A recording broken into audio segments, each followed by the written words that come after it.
Hello YouTube, Joey here with another type of video. I decided to make a segment for Buddyfight called Meta Discussion, and it's basically going to talk about the meta before the regionals or the Buddy Challenges, whatever you want to call them. And I tried making a really detailed version that included 2 worlds and took too much time, went into 2 parts and everything. So I'm going to do it one by one. I'm going to do Armor Dragons, Dragon Knights, Armor Knights, Dual Dragons, 72 Pillars, Wizards, Katana World between Ninjas, Skull Warriors, and if they release anything else before my Buddyfight challenge in May, I will be sure to include it. So this is going to be like Meta Mondays, or, well, this one's a bit late, but this is supposed to be up yesterday. And, yeah, so I'm just going to go over everything in order. So I'm gonna go over my buddy first. Dragon Knight Iwamoto is a priceless card for the Dragon Knight deck. This is a card I feel must be played at least 3 copies, more so 4 than 3, because of its good damage and great ability. It has moderate stats, which aren't terrible, works well with Cavalry Arts and Knight Energy, and also has some good combos in the deck. Nonetheless, also deals... I'll go over the card inherently, and then I'll give my opinion on it. So its stats are 3,000 attack, 3,000 defense, 3 critical, and its skill is surprise attack, which is when you have another Dragon Knight monster on your field, and you can rest this card to destroy any monster on the field. And that's the ability.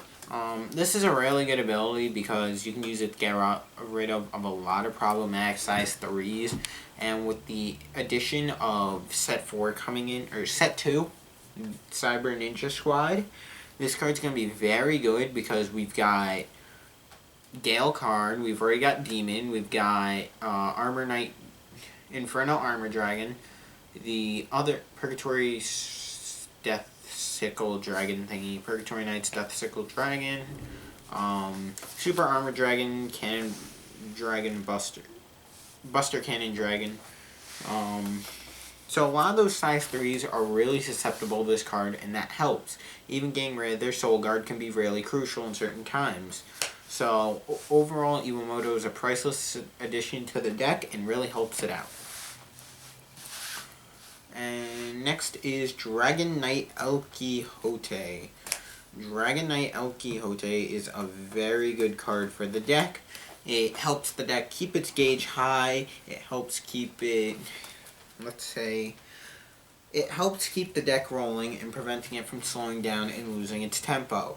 Having your pace in any card game is really good, as we all know, and basically this card lets you do that by gaining the extra gauge every time you hit. So you can hit with this, charge your gauge, get ready for your next play, etc. And overall, he's just a really good card. His stats are 2,000 attack, 2,000 defense, 2 critical, and the ability Glorious Charge. When this card deals damage to your opponent, put the top card of your deck into your gauge. So, once again, very good card. Next is Dragon Knight Red Baron. Dragon Knight Red Baron is the last of the monsters I am going over because he's definitely also very important.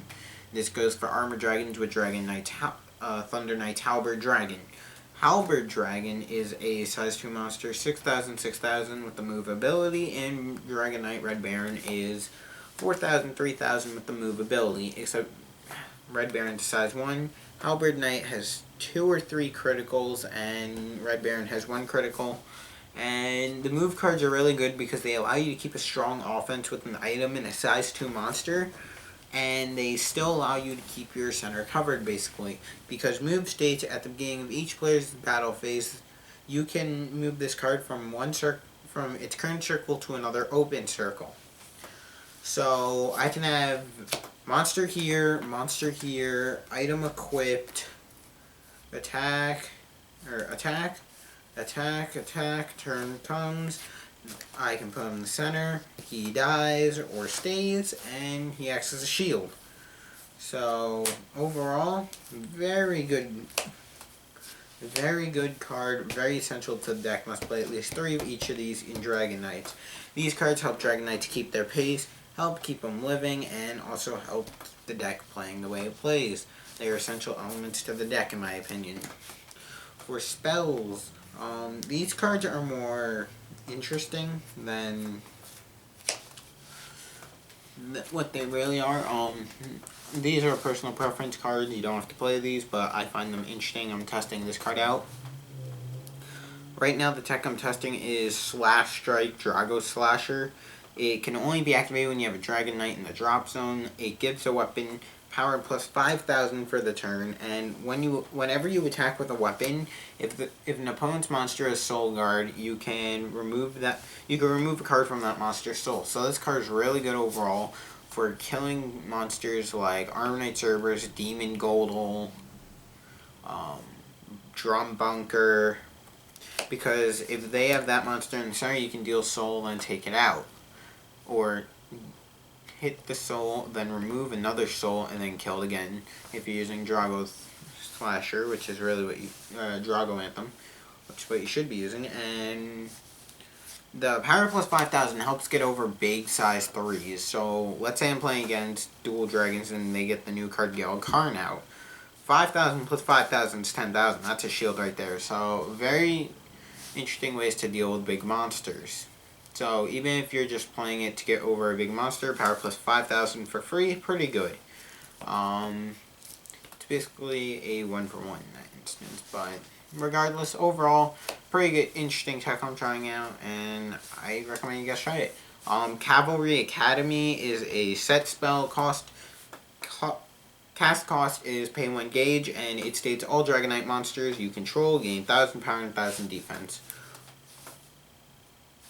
So, overall, just stat boosters help defend, kill, and do everything they're supposed to do. Pretty good cards for the deck. Then we got the item I play, which I think is essential to Dragon Knights and their playstyle. I play Twin Drago Blades, Drago Anthem. Cast cost is pay 2 gauge, and it can attack the left or right monsters, but it does have double attack. It has 5,000 power and 1 critical, so you can poke for damage, kill center, then hit again. You can bait out shields with this. There's a lot of different things you can do with this, and comboing this with Drago Slasher is just really useful. So overall, really good card for the deck, and Drago Anthem is better than Drago Knuckle in this deck, especially since you already have a Drago Knuckle in El Quixote. Night Energy. This is Drago Energy for Armor Dragons. Basically states give a Dragon Knight in battle power plus 3,000, 3,000.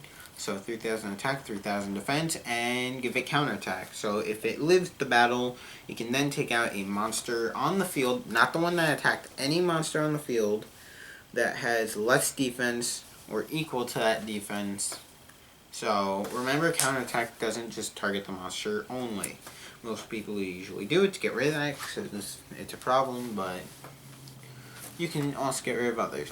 And the last Dragon Knight card, Dragon Cavalry Arts Ultimate Smash. Ultimate Smash is a hard card to get off because you need exactly 2 Dragon Knight cards on the field, an item equipped, and you have to have no monster in the center and pay 4 gauge. But overall, this is a very powerful card because it nukes their field and does 3 damage. It destroys all their monsters and items, and then you deal 3 damage. So, very powerful card, very useful, and can gain a lot of advantage if played at the right time. And is also pretty useful in the deck. Overall, a very important card to the deck, and a very nice addition we got in Character Pack 1. Some other cards that could be useful in the deck are like Dragon Knight Masakado. If you don't have 4 Iwamotos, Wyatt Earp. Dragonic Thunder as another backup spell. The shields between green and blue. And maybe you want a little extra investment with your impact, so you can play Gargantuan Punisher. These are all extra cards that are more than likely to be found in Dragon Knight / Dragon World decks and have a pretty good influence on the game. Masakado being wall, Wyatt Earp being second form of removal, Dragonic Thunder being removal, and the shield's just there for protecting, as well as Gargantuan Punisher for the auto win.